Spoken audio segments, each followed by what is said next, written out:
ஆச்சி கொழுக்கட்டை மாவு வந்தாச்சு. ஆச்சி கொழுக்கட்டை மாவிற்கு கொழுக்கட்டை அச்சை கேட்டு வாங்குங்கள்.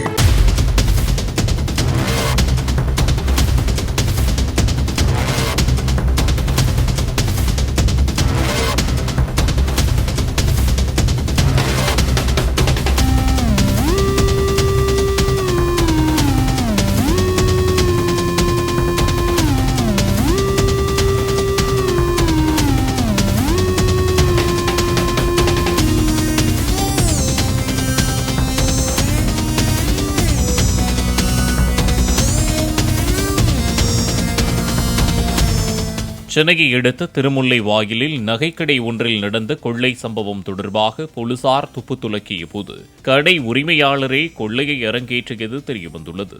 கடந்த 15ஆம் தேதி தான் நடத்தி வரும் நகைக்கடைக்கு முகக்கவசம் அணிந்து வந்த 2 மர்ம நபர்கள் தன்னை தாக்கிவிட்டு 50 சவரன் நகைகளை திருடிச் சென்றதாக ரமேஷ்குமார் காவல் நிலையத்தில் புகார் அளித்திருந்தார்.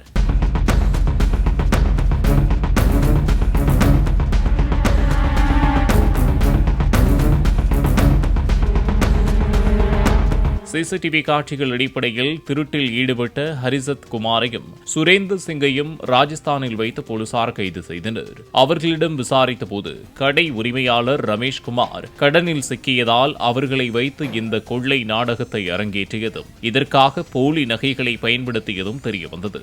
இதனால் மூவரையும் போலீசார் கைது செய்தனர். ஜோதி ஜுவல்லர்ஸ் ராபரி நடந்தது. சிசிடிவி பார்த்து 2 பேர் மாஸ் போர்ட் சஸ்பெக்ட் ஐடென்டிஃபை பண்ணிட்டு அப்புறம் 2 ஸ்பெஷல் டீம் போட்டு சிசிடிவி அனாலிசிஸ் இங்கே இருந்து வராரு இங்கே இருந்து போயிட்டாரு அப்புறம் சிடிஆர் அனாலிசிஸ் 2 சஸ்பெக்ட் ஐடென்டிஃபை பண்ணிட்டு ஸ்பெஷல் டீம் ஹர்ஷத் பட் அப்புறம் சுரேந்தர் சிங் 2 பேரும் ராஜஸ்தான்கார். அப்புறம் ஒரு டீம் நான் ஃபார்ம் பண்ணிவிட்டு இன்ஸ்பெக்டர் மில்லர் அண்ட் டீம் அவர் அங்கே சென்னர். அப்புறம் அங்கே ராஜஸ்தான் போலீஸ் பேவார் டிஸ்ட்ரிக்ட் போலீஸ் ஹெல்ப்புடன் இது 2 பேருக்கும் செக்யூர் கைது செய்து பண்ணிவிட்டு அப்புறம் இன்வெஸ்டிகேஷனில் நான் ஐடென்டிஃபை பண்ணி இந்த மாதிரி கம்ப்ளைனன்ட் ரமேஷ் அவர் நிறையா டெட் இருக்குது, ஃபைனான்ஷியல் ஸ்ட்ரெஸ்ல ஏற்கனவே அவர் இருக்கார்.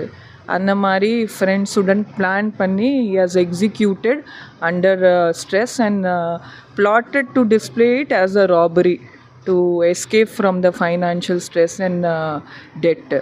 So we have cracked the case. 3 பேர் கைது செய்து ஏற்கனவே பண்ணுறாரு. அப்புறம் யார் யார் ஹெல்ப் பண்ணிவிட்டு ஒரு 2 பேருக்கும் நான் ஏற்கனவே ஐடென்டிஃபை பண்ணிவிட்டு அப்புறம் will follow up with the investigation.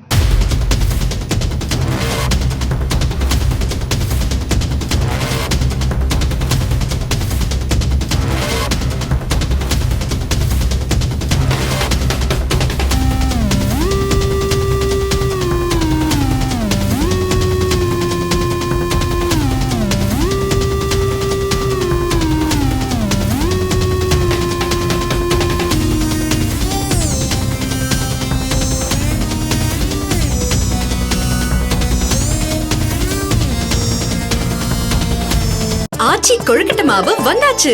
Aachi கொழுக்கட்டை மாவிற்கு கொழுக்கட்டை அச்சை கேட்டு வாங்குங்கள்.